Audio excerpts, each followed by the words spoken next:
सभी प्रिय भाई बहनों को जो NT-SD SD ग्रुप में पाए जाते हैं, प्रभु यीशु मसीह के नाम में शालोम। आज बड़ा ही उत्तम दिन है कि मैं आपके लिए एक संदेश रिकॉर्ड कर रहा हूं और जो मैसेज आपके लिए रिकॉर्ड किया जा रहा है उसका टाइटल है कि हमारा जीवन प्रभु यीशु मसीह में है। और प्रभु यीशु मसीह क्योंकि अनंत जीवन के लिए है और अनंत तक वो रहने वाले हैं। इससे पहले कि मैं अपने विषय में कुछ पढ़ूं, मैं उन्हीं का एक स्टेटमेंट हम सब के लिए पढ़ देता हूं। और वो ये कहते हैं, प्रकाशित वाक्य 1:18 में, ये प्रभु यीशु मसीह का स्टेटमेंट है। मैं मर गया था और अब देख मैं युगानुयुग जीवता हूँ और मृत्यु और अधलोक की कुंजियाँ मेरे ही पास हैं। देखा आपने, प्रभु यीशु मसीह ने बोला कि मैं मर गया था, अब हमेशा के लिए ज़िंदा रहूँगा और मृत्यु और अधलोक की कुंजियाँ मेरे ही पास हैं।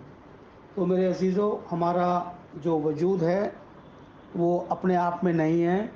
तो कोई अपने अपने अपने आप के ऊपर घमंड ना करे। जो कोई भी घमंड करना चाहता है वो प्रभु यीशु मसीह के नाम पर घमंड करे कि वो स्वर्ग को छोड़कर पृथ्वी पर मनुष्य बनकर आया और हमें उद्धार दिया और फिर आसमान में चला गया ताकि वहाँ से वो लौट कर आए तो हम भी उसके साथ वहाँ जा सकें और वहाँ सदा काल के लिए रह सकें। तो मेरे अजीज़ों, हम पढ़ेंगे कुलुस्यों की पत्री 3 अध्याय और उसके पहले 4 वचन। अतः जब तुम मसीह यीशु के साथ जिलाए गए तो स्वर्गीय स्थानों की खोज में रहो जहाँ मसीह विद्यमान है और परमेश्वर के दाहिनी ओर बैठा है। पृथ्वी पर की नहीं परंतु स्वर्गीय वस्तुओं पर ध्यान लगाओ, क्योंकि तुम तो मर गए और तुम्हारा जीवन मसीह के साथ परमेश्वर में छुपा हुआ है। जब मसीह जो हमारा जीवन है प्रकट होगा तब तुम भी उसके साथ महिमा सहित प्रकट किए जाओगे। परमेश्वर की आशीष उसके पवित्र वचन के पढ़े और सुने जाने पर हो। आमीन। जैसा कि हमने इसका टाइटल रखा, हमारा जीवन मसीह में है। हमारी ज़िंदगी अपने आप में कोई मायने नहीं रखती, परंतु हमारी ज़िंदगी बहुत मायने रखती है जब हम मसीह यीशु में पाए जाते हैं। और इसीलिए बाइबल कहती है कि जितनों ने मसीह में बपतिस्मा लिया उन्होंने मसीह यीशु को पहन लिया। तो अब मेरे अजीज़ों, जब हम इस पृथ्वी के ऊपर पाए जाते हैं और हमारा अस्तित्व मसीह यीशु में है, तो हम क्यों ना उसके उस पवित्र नाम के ऊपर घमंड करें और अपने उस जीवन को जो मसीह यीशु में पाया जाता है, हम अपने अस्तित्व को बचाने के लिए दिन रात उसके वचन में ध्यान किया करें। ये एक स्टेटमेंट है जो हर एक पास्टर अपनी कलीसिया में या जहाँ सेवकाई के लिए वो जाते हैं तो वो बोलते हैं। बट इस स्टेटमेंट का वजूद, इसका महत्व क्या है, वो शायद लोग उसको इतना हल्के में लेते हैं और उसके ऊपर गंभीरता से विचार नहीं करते। हमें हर एक परमेश्वर के वचन के ऊपर गंभीरता से विचार करना चाहिए। लोग दिन रात मेहनत करते हैं अपने दिनचर्या को चलाने के लिए, अपने परिवार को चलाने के लिए। तो वो लोगों का एक स्टेटमेंट रहता है कि जीवन चलाना मुश्किल है, तो दिन रात हम परमेश्वर के वचन में कैसे रह सकते हैं। उसके लिए परमेश्वर का वचन ये कहता है कि मनुष्य केवल रोटी से ही नहीं, परंतु हर एक वचन जो परमेश्वर के मुख से निकलता है उससे वो जीवित रहेगा। और ये वचन हमको मिलता है मत्ती 4 अध्याय का 4 आयत में। तो मेरे अजीज़ों, जब हम अपने वजूद को बचाने का प्रयास करते हैं तो हमारा पूरा फोकस, पूरा केंद्र उस तरफ चला जाता है। एक सिचुएशन में आपके सामने रखता हूँ कि किसी मनुष्य के पास, मैं दुनियावी एग्जाम्पल रखता हूँ यहाँ पर, किसी मनुष्य के पास 2 जगह पर धन रखा हुआ है। एक जगह पर एक बहुत छोटा धन है और दूसरी जगह पर बहुत बड़ा धन है, और उसको बचाने के लिए एक अवसर मिलता है कि वो इन दोनों में से एक को बचा रखे और दूसरे के लिए वो उतना समय दे सकता है जितनी की उसको आवश्यकता है। तो अब हमें ये देखना है कि जो बड़ा धन है, जो सदा के लिए पर्याप्त है, उसको बचाने का हमें प्रयास करना चाहिए, उसको बचाने का प्रयास करना चाहिए। अब इसको आत्मिक रूप से समझेंगे हम। 2 प्रकार के धन हैं और उन दोनों प्रकार के धनों को हमारा परमेश्वर का वचन किस प्रकार से हमें गाइड एंड लीड करता है। हम जब इस पृथ्वी के ऊपर रहते हैं तो अपना जो कुछ भी हमारी कमाई होती है या हमारी सेविंग्स रहती हैं, उनको हम सेव करने की कोशिश करते हैं, और वो सेविंग करने के लिए हर एक इंसान अपनी बुद्धि का प्रयोग करता है। परंतु प्रभु यीशु मसीह ने कहा कि अपना धन पृथ्वी पर नहीं परंतु स्वर्ग में इकट्ठा करो। अब पृथ्वी के ऊपर नहीं परंतु स्वर्ग में इकट्ठा करो। स्वर्ग में केवल वो लोग इकट्ठा करेंगे जो परमेश्वर की संतान हैं, परमेश्वर से उत्पन्न हैं और परमेश्वर से प्रेम रखते हैं।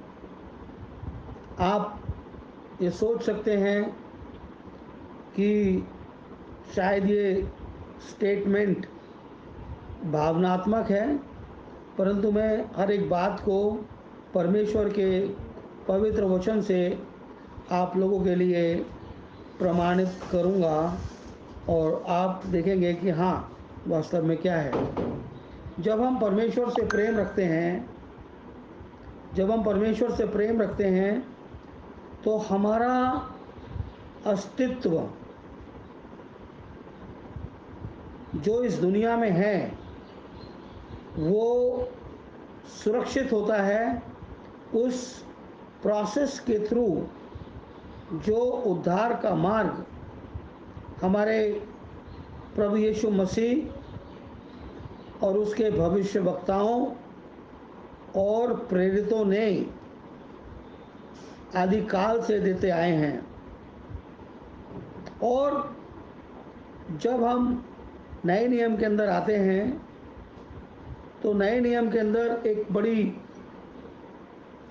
अद्भुत सी बात देखने में आती है कि यूँ तो सारा जगत इस बात का आह्वान करता है कि वो परमेश्वर से प्रेम करता है, परंतु बाइबल ऐसा प्रमाणित नहीं करती।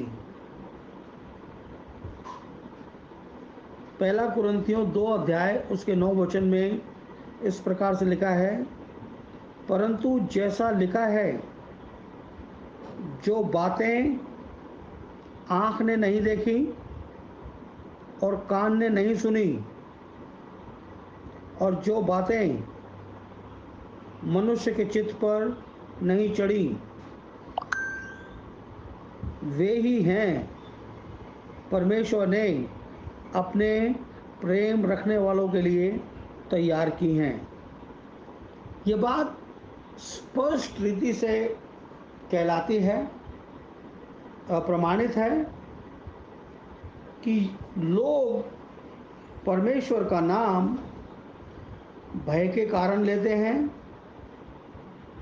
परमेश्वर को खुश करने के लिए उसका नाम लेते हैं, परंतु इस पृथ्वी के ऊपर कुछ ऐसे लोग हैं जो सत्यता की खोज में लगे रहते हैं, और परमेश्वर उनके जीवन के लिए ऐसी बात उनके बीच में रखता है, जो बात किसी आँख ने नहीं देखी, किसी कान ने नहीं सुनी, और जो बात मनुष्य के चित्त पर नहीं चढ़ी। एक बहुत इलेक्टेड लोगों का समूह है इस पृथ्वी के ऊपर, जो जगत की उत्पत्ति से पहले परमेश्वर ने उनको चुन लिया और समय के पूरा होने पर अपने पुत्र को उनके जीवन में जाहिर किया।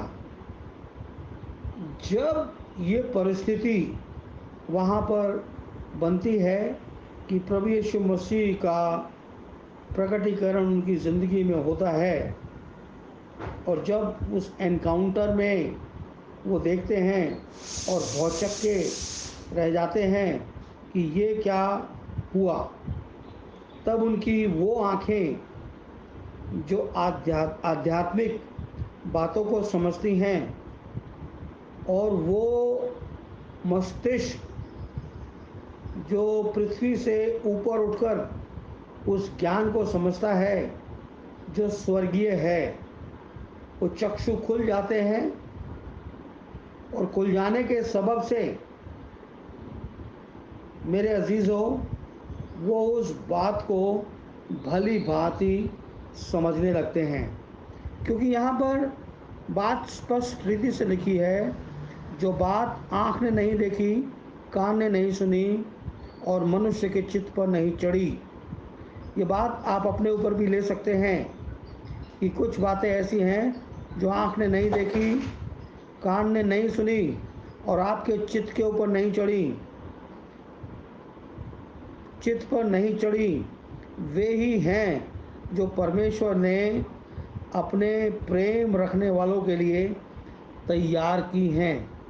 तो परमेश्वर अपने लोगों के लिए एक विशेष रीति से कार्य करता है, और उसके कार्य करने का सिलसिला सदैव एक जैसा है। उसका एक जैसा है, उसके नियम में कोई परिवर्तन नहीं होते, उसकी आज्ञाएं सदैव बनी रहती हैं, उसका प्रतिफल आज्ञा मानने वालों के लिए सदैव उनको दिया जाता है। अब जब हम आज्ञा मानते हैं तो परमेश्वर की ओर से हमको एक बड़ा प्रतिफल मिलता है। हमने उत्पत्ति के अंदर एक बात को पढ़ा, और वो बात ये है कि परमेश्वर ने जब अब्राहम को ये कहा कि तू अपने कुटुंबियों को छोड़कर उस देश में चला जा जो मैं तुझे दिखाता हूँ, और मैं तुझसे एक बड़ी जाति उत्पन्न करूँगा और तू उनका मूल पिता होगा और बहुत से लोग तेरे कारण महिमा पाएंगे। तो जब ये बात परमेश्वर ने अब्राहम के सामने रखी, देखिए हम मैं पढ़ता हूँ आपके लिए उत्पत्ति 12 अध्याय। यहोवा ने अब्राहम से कहा, अपने देश और अपने कुटुंबियों और अपने पिता के घर को छोड़कर उस देश को चला जा जो मैं तुझे दिखाऊंगा, और मैं तुझ से एक बड़ी जाति बनाऊंगा और तुझे आशीष दूंगा, तेरा नाम महान करूंगा, तू आशीष का मूल होगा, और जो तुझे आशीष देगा मैं तुझे आशीष दूंगा, और जो तुझे कोसेगा उसे मैं शाप दूंगा, और भूमंडल के सारे कुल तेरे द्वारा आशीष पाएंगे। आपने देखा यहाँ पर क्या हुआ? यहाँ पर ये हुआ कि परमेश्वर ने एक बहुत बड़ा कमिटमेंट अब्राहम के साथ किया और एक बहुत बड़ा फेवर अब्राहम को दे दिया। यहाँ तक कह दिया कि जो कोई तुझे आशीष देगा उसको मैं भी आशीष दूंगा, जो कोई तुझे कोसेगा उसको मैं श्राप दे दूंगा।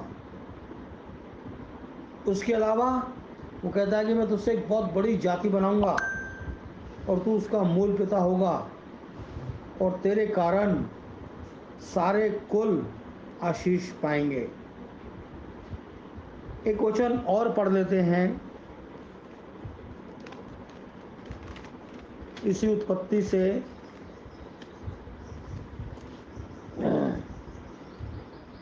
17 अध्याय।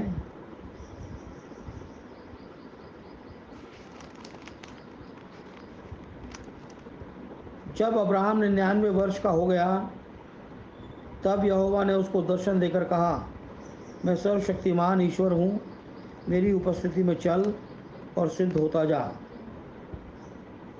जब मैं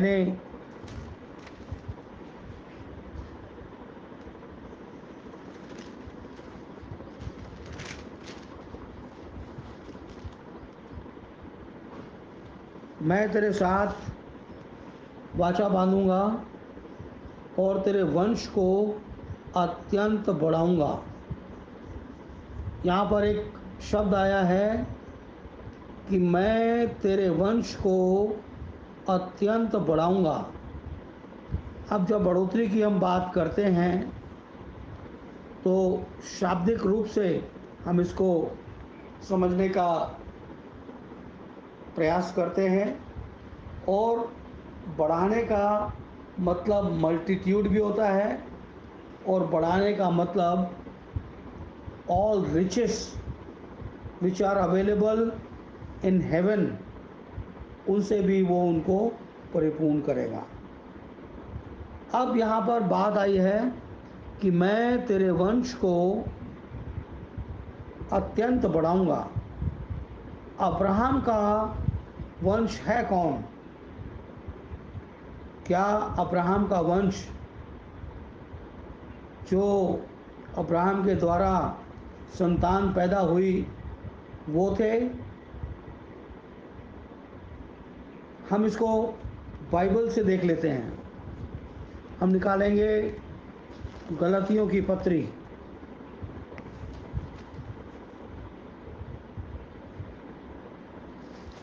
गलतियों की पत्री और उसका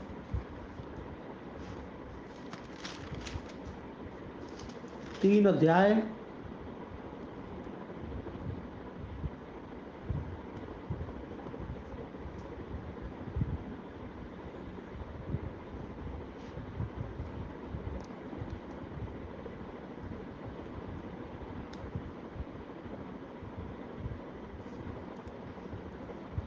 एक सेकेंड जरा हो, ध्यान रखेंगे जरा।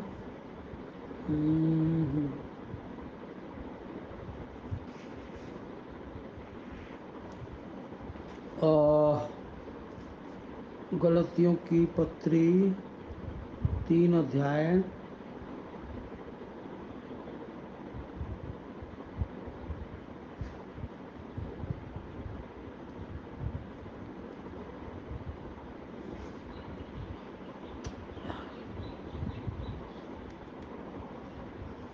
एक सेकेंड, एक वर्ड्स मेरे जहन से यहाँ उतर रही है, कहाँ लिखी है, मगर मैं आपके लिए कोट कर सकता हूँ और एंड तक मैं आपको वो वर्ड्स दोबारा दे दूँगा।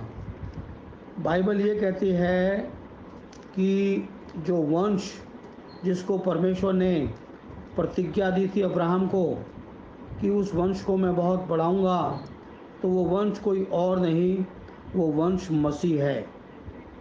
वो वंश मसीह है। और मसीह में सारे लोग जो इस भूमंडल के अंदर परमेश्वर से प्रीति रखते हैं, उसके वचन के ऊपर ईमान रखते हैं, वो ईमान लेकर आएंगे और वो सब के सब परमेश्वर से आशीष पाएंगे। और वो इसी गलतियों की पत्री में है, if I am not wrong, मैं आपको कोट करूँगा। मेरे अजीज़ों, इसी कारण एक आयत भजन संहिता में पहले से लिखी गई थी और वो मैं अपने और आपके लिए पढ़ने का प्रयास करूँगा। वो यहाँ ये लिखा है, ये बात आने वाली पीढ़ी के लिए लिखी जाएगी, एक ऐसी जाति सृजी जाएगी जो यहाँ की स्तुति करेगी। अब आज हमारे बीच में परमेश्वर का पवित्र वचन है, परमेश्वर का पवित्र आत्मा है, और ये बात भविष्यवाणी के आधार पर ये कहता है आने वाली पीढ़ी के लिए, ये बात आने वाली पीढ़ी के लिए लिखी जाएगी कि एक जाति सृजी जाएगी जो यहाँ की स्तुति करेगी। तो यहाँ की स्तुति करना हर किसी के लिए उपलब्ध नहीं है, क्योंकि लोग जब किसी को जानते हैं तब उससे उसके अनुसार बातचीत करते हैं। जो उसको जानते नहीं हैं वो उससे बातचीत कैसे कर सकते हैं। अब आप कहेंगे कि नहीं, सारा संसार तो परमेश्वर को जानता है। बिल्कुल ठीक बात है, आप बिल्कुल सही सोच रहे हैं। हमने उत्पत्ति की पुस्तक में देखा था कि कैन और हाबिल दोनों अपनी अपनी भेंटें लेकर आए थे, परंतु कैन की भेंट को परमेश्वर ने अस्वीकार किया और हाबिल की भेंट को परमेश्वर ने स्वीकार किया, और इसके चलते उसके भाई ने द्वेष के कारण हाबिल की हत्या कर दी। तो मेरे अजीज़ों, लोग किस परमेश्वर को जानते हैं मैं नहीं जानता, बट क्या वो उस परमेश्वर की इच्छा को भी जानते हैं? अगर परमेश्वर को जानते हैं तो उसकी इच्छा को भी जानना आवश्यक है, और हमें अपने इस जीवन के अंदर बड़ा इम्पोर्टेंटली उसको जान लेना है, क्योंकि हम इस पृथ्वी के ऊपर इसलिए सृजे गए हैं कि हम परमेश्वर की उस महिमा को इस पृथ्वी के ऊपर जाहिर करें। और जब तक ये बात हमारे भीतर है तब तक हम इसका अभ्यास निरंतरता से करते रहें। अब निरंतरता से करते रहने का, मैंने अपनी एक बात पहले भी बोली थी कि कुछ लोगों के ये सवाल रहते हैं कि हम अपनी ज़िंदगी की जिद्दोजहद में इतने मशलूक़ हैं इतने व्यस्त हैं कि उनको इतना समय नहीं मिल पाता। आप कामयाबी जगत में ढूंढते हैं और कामयाबी आपको परमेश्वर के पास मिलती है, क्योंकि ये जगत भी परमेश्वर ने बनाया है। और जितने लोग परमेश्वर के पास आएंगे, उनको जो कुछ भी चाहिए वो उनको प्रोवाइड किया जाएगा। ये प्रभु यीशु मसीह ने पहले से कह दिया, और प्रभु यीशु मसीह के कह देने के सबब से हमारे पास ये प्रतिज्ञा भी है कि जो कुछ भी हम पिता से उसके नाम के कारण मांगेंगे, उसके नाम की महिमा के लिए मांगेंगे, वो हमको देगा। एक और बात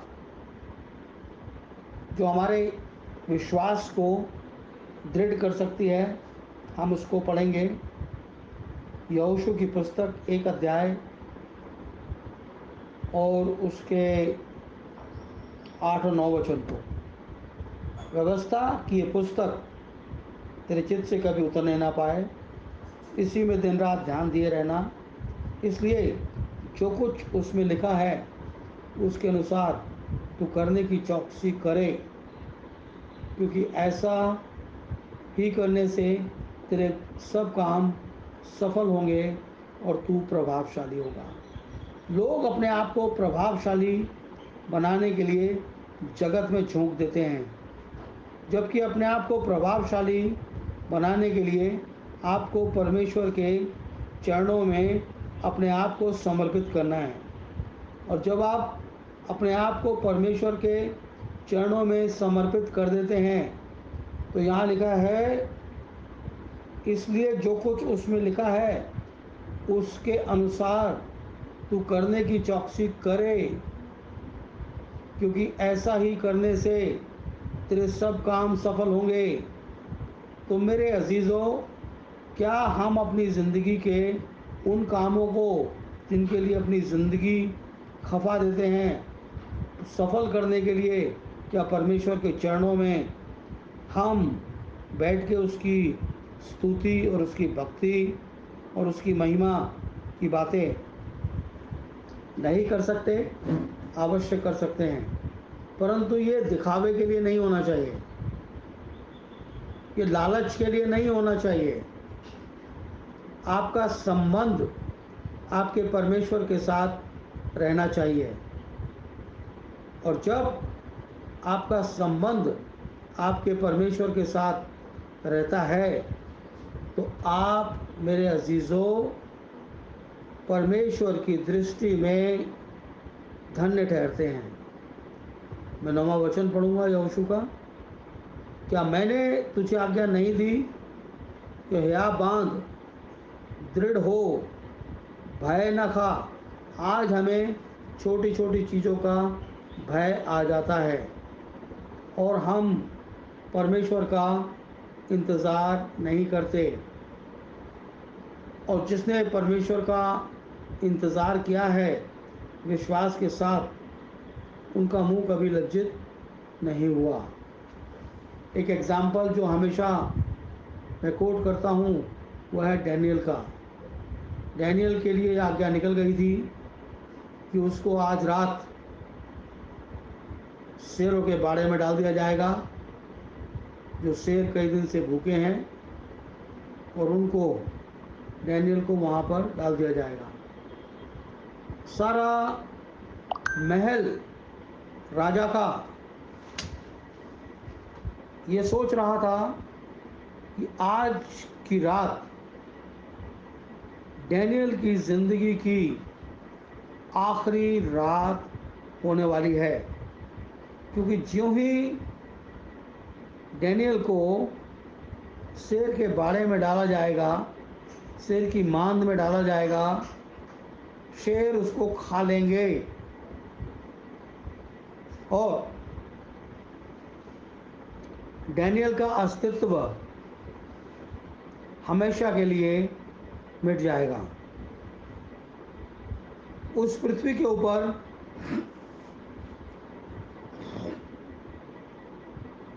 दो लोगों को पूरा भरोसा था,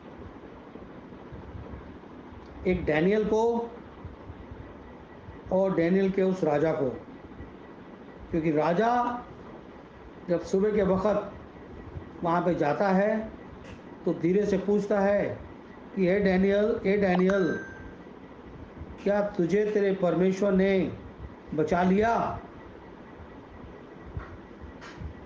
डैनियल बोलता है, हाँ राजा, मुझे मेरे परमेश्वर ने बचा लिया। तो ये जब हम विश्वास के साथ परमेश्वर की बाट जोते हैं तो सारे काम हमारे सफल होते चले जाते हैं। आज हमारा जो अस्तित्व है, हमारा जो वजूद है, अपने आप में नहीं है। हमारा जो वजूद है वो मसीह यीशु में है, और मसीह यीशु में होने के सबब से हमें इस पृथ्वी के ऊपर बड़े ही कंसर्न के साथ रहना है, क्योंकि कुलुस्सियों की पत्री इस प्रकार से कहती है एक वचन से कि तुम मसीह के साथ जिलाए गए। अब आप समझिए, हमने प्रकाशित वाक्य से पढ़ा था 1 अध्याय के 18 वचन में, मैं मर गया था और अब देख युगानुयुग जीवता हूँ, और मृत्यु और अधोलोक की कुंजियाँ मेरे पास हैं। प्रभु यीशु मसीह खुद कहता है कि मैं मर गया था परंतु अब मैं युगान युग जीवता हूँ। तो उसी युगान युग जीवने वाले प्रभु यीशु मसीह में हम भी जीते हैं, क्योंकि हम मसीह के साथ जिलाए गए। तो कहता है स्वर्गीय वस्तुओं की खोज में रहो। तो उन चीज़ों को खोजना है जो स्वर्ग की हैं, उन चीज़ों को नहीं खोजना। देखिए, उसके दो मायने होते हैं, आप इस बात को समझ लें। जो शरीर में हमारा जीवन है, इसके लिए उतना प्रयास करना है जिसमें हम केवल जीवित रह सकें। अनंत जीवन के लिए हमें अथाह प्रयास करना है कि वो जीवन हमारे हाथ से सरक ना जाए।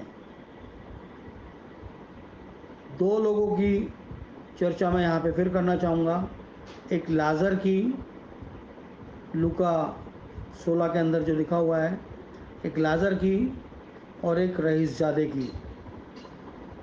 दोनों के पास अपॉर्चुनिटी थी अनंत जीवन के लिए, परंतु लाजर के पास पेट भरने का स्वयं से कोई उपाय नहीं था।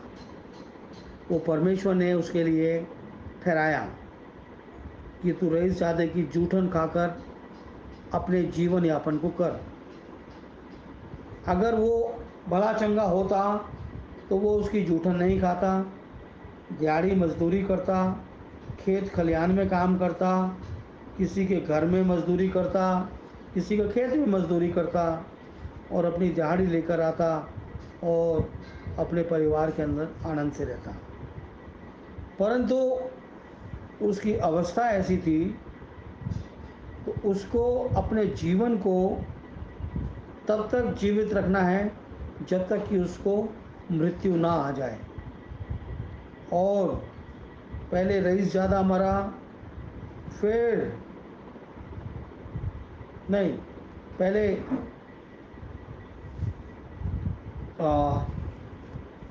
उन दोनों की मृत्यु हुई, और मृत्यु के बाद हम देखते हैं कि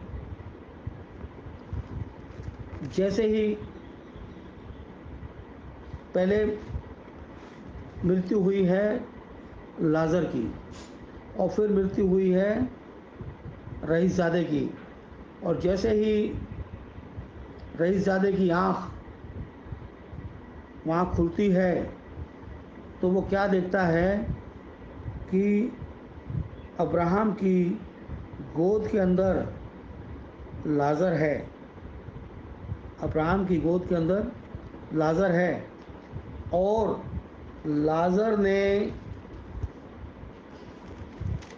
लाजर के ऊपर दृष्टि करके रईसज़ादा अब्राहम से रिक्वेस्ट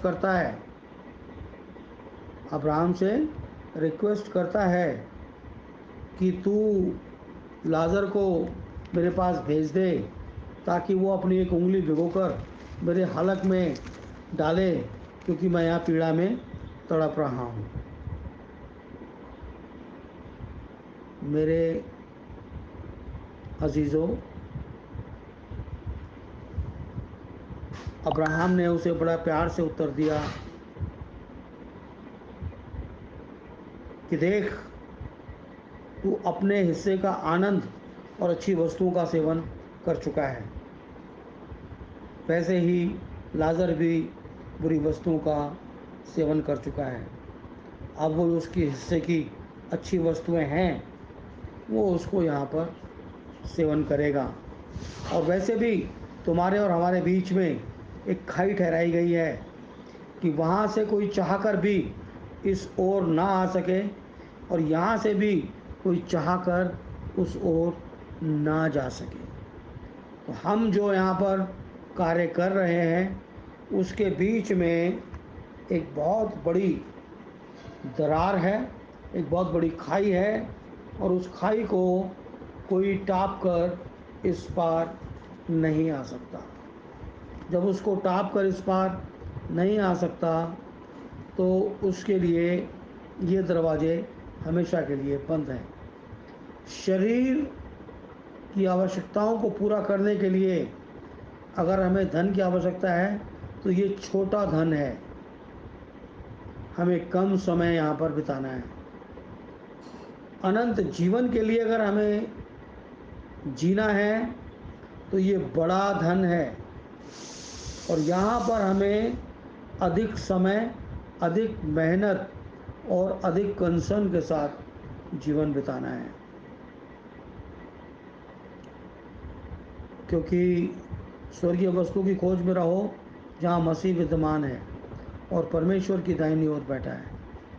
पृथ्वी पर की नहीं पर स्वर्गीय वस्तुओं पर ध्यान लगाओ, क्योंकि तुम तो मर गए और तुम्हारा जीवन मसीह के साथ परमेश्वर में छुपा हुआ है। तो हमारा जो जीवन है मसीह में होकर परमेश्वर में छुपा हुआ है। हमारा अपना कोई अस्तित्व नहीं है, हमारा अस्तित्व, हमारा वजूद मसीह यीशु में है।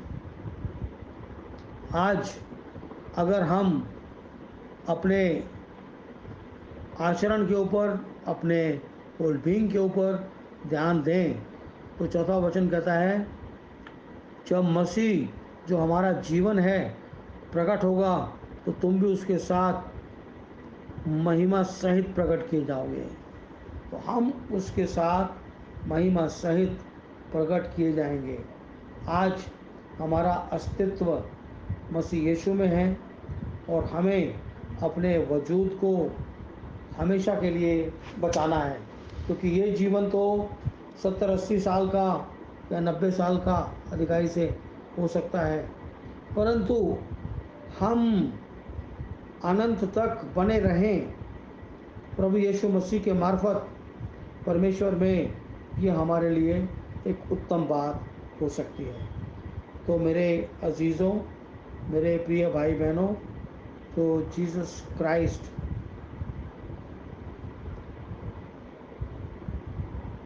New Testament, Jesus Christ salvation doctrine के अंदर पाए जाते हैं, उन सबको ये मैसेज समर्पित है।